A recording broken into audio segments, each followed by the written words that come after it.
Hello guys, welcome to my YouTube channel. If you are looking for how to use dual WhatsApp in Redmi A5, then this video is for you.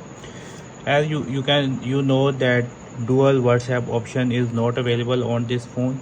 So here is a trick in order to use two WhatsApp in Redmi A5.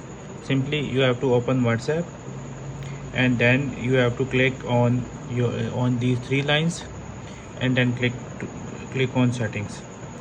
After that you have to click on this plus icon here, and here you have to click on add account, and here you can add your second number as well. So in this way you can add two WhatsApp in Redmi A5 phone. Hope you like this little tutorial.